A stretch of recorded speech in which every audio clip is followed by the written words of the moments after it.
Hello, this is Dr. Martina, online sex therapist and sex educator. I think we can all agree that we are living in a pleasure-driven society. We have access to online pornography with such a volume and accessibility like we've never had before.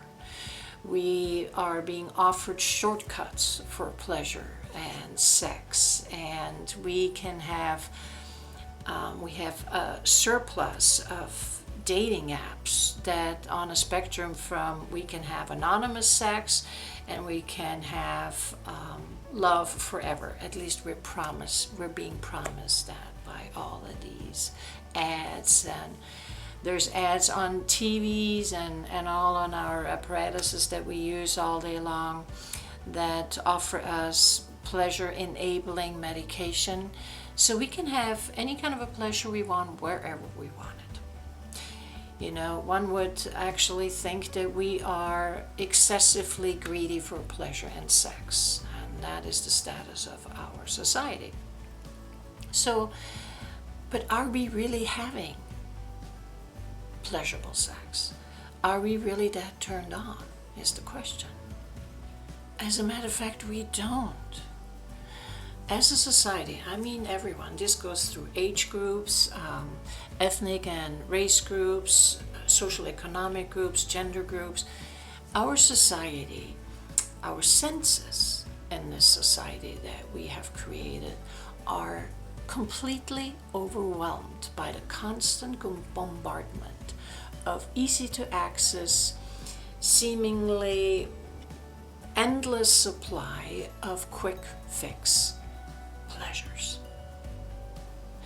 We can't take it anymore. We have an increase of psychological pain. We have an increase of antidepressant medication. It quadrupled in the last 10 years. So all of this supply that's actually being offered for us to access pleasure and is being promised to us is in direct contrast with the reality what this society is in, and that is the reality of anhedonia. Anhedonia means the inability to experience pleasure from activities usually found enjoyable.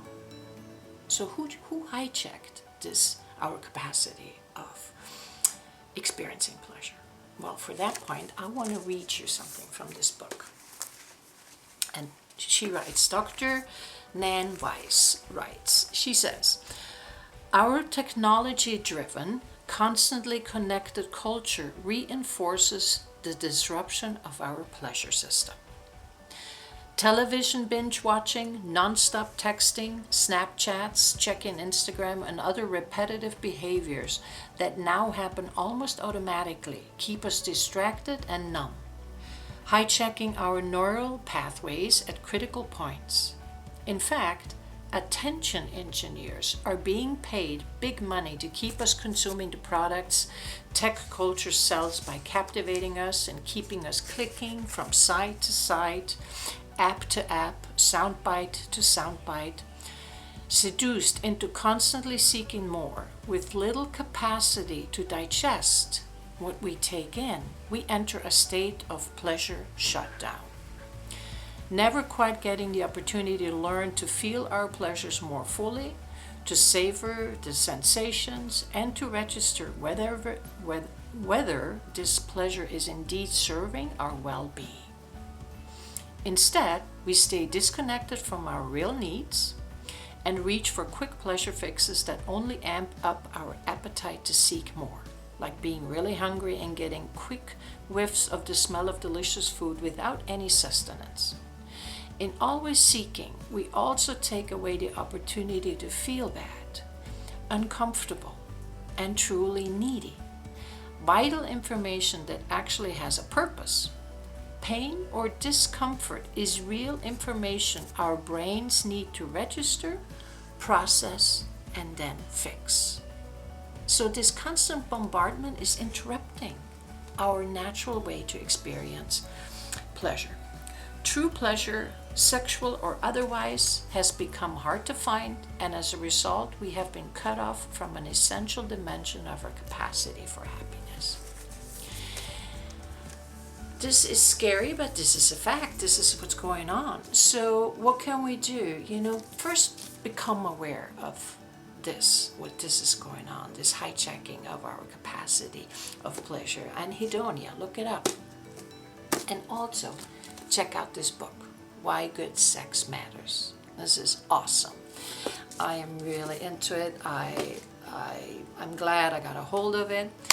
And then what we can do is, let's put the phones down.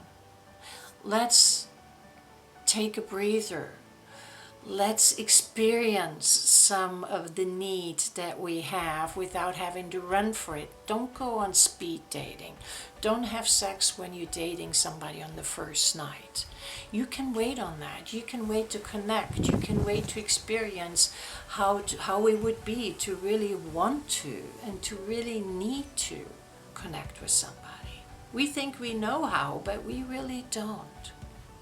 So that is my message of this week. And if you want to talk to me about this a little more, but again, make sure you check it out. Thank you so much, and you have a great week.